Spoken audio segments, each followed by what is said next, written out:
Olá, hoje ainda quero falar com você sobre as nossas lutas internas e pessoais. É muito interessante, mas todos nós possuímos áreas de fragilidades. Áreas, às vezes, há em que julgamos ser mais fortes, mas áreas também há em que somos mais frágeis. Na segunda carta aos Coríntios, no capítulo 12, no verso de número 10, nós lemos assim pelo Paulo dizendo: pelo que sinto prazer nas fraquezas, nas injúrias, nas necessidades, nas perseguições, nas angústias, por amor de Cristo, porque quando sou fraco, então é que sou forte. Nossas áreas de fragilidade. O que precisamos fazer com nossas áreas de fragilidade? É não deixar que elas nos escravizem. Precisamos levá-las cativas aos pés de nosso Senhor Jesus Cristo. Um dos problemas da ética moderna é que antes ela se baseava em princípios, nos princípios da palavra de Deus. E hoje ela se baseia em estatística. Como?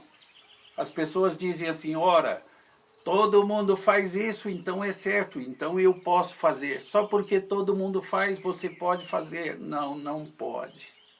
Não pode. A ética deve se basear nos princípios da palavra de Deus. Nosso comportamento deve ser regido pelos princípios, pelos ensinamentos da palavra de Deus.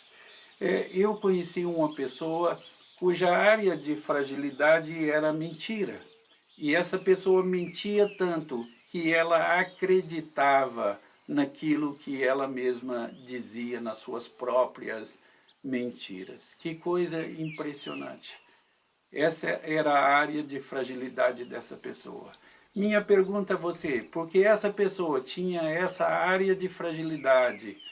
Ela estava liberada por Deus para mentir à vontade, ou ela devia dominar isso e levar a sua palavra, a presença de Deus como uma palavra verdadeira, dominando o que dizia e falando somente a verdade? Sim, ela glorificaria a Deus dominando a sua palavra e falando somente o que é verdadeiro. Ouvi falar de alguém cuja área de fragilidade era tirar as coisas, pegar as coisas para si, uma doença chamada de cleptomania. E essas pessoas, os cleptomaníacos, eles não podem ficar hospedados em hotéis, eles roubam toalhas, eles roubam souvenirs, e xícaras, e pratos, e talheres, e coisas dessa natureza. Porque essas pessoas têm essa área de fragilidade, elas estão liberadas para viver desta maneira, tirando as coisas dos outros, roubando. Não, elas não estão liberadas, elas têm que lutar contra essas áreas de fragilidade e levar isso cativo aos pés de Jesus Cristo. E então mudar de vida. E ao invés de furtar, ao invés de roubar, deve trabalhar duro para ajudar os outros, diz-nos a carta aos Efésios, no capítulo de número 4. É assim que essas pessoas devem viver.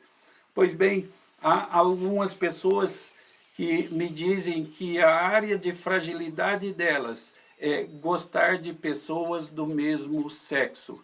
Bom, isso está errado de acordo com a Bíblia. Isso é pecaminoso de acordo com a Bíblia. Deus criou homem e mulher e uniu-os para que fossem uma só carne. E Deus destruiu Sodoma e Gomorra por causa desse pecado de homossexualidade também. Então considerem isso. Suponhamos que alguém diga: não, mas eu nasci assim, essa é minha fragilidade e eu gosto de pessoas do mesmo sexo. Assim como o mentiroso não está liberado para ser escravo de sua fragilidade, Como o ladrão não está liberado para ser escravo de sua fragilidade, o homossexual também não está liberado para ser escravo da sua preferência por pessoas do mesmo século, do mesmo sexo. Então, isso significa que algumas pessoas terão que lutar contra as suas áreas de fragilidade durante toda a vida. Deus recebe a todos. Deus não faz acepção de pessoas. Deus recebe mentirosos.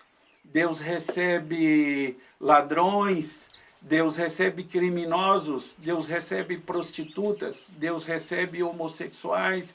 Deus recebe drogados. Mas Deus não deixa essas pessoas do jeito que as recebe. Deus vai transformando-as, vai mudando-as dia a dia, passo a passo, para que elas vençam essas áreas de fragilidade. Já pensou se as áreas de fragilidade de cada um fosse querer matar e só por isso ele estaria liberado para matar? Não, não está, não estaria.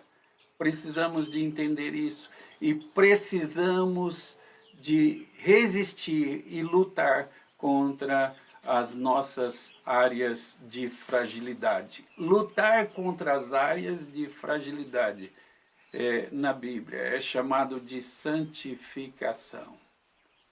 Entender isso, reconhecer nossos limites, depender da providência de Deus em nos dar forças nessas situações é grande sabedoria para a vida.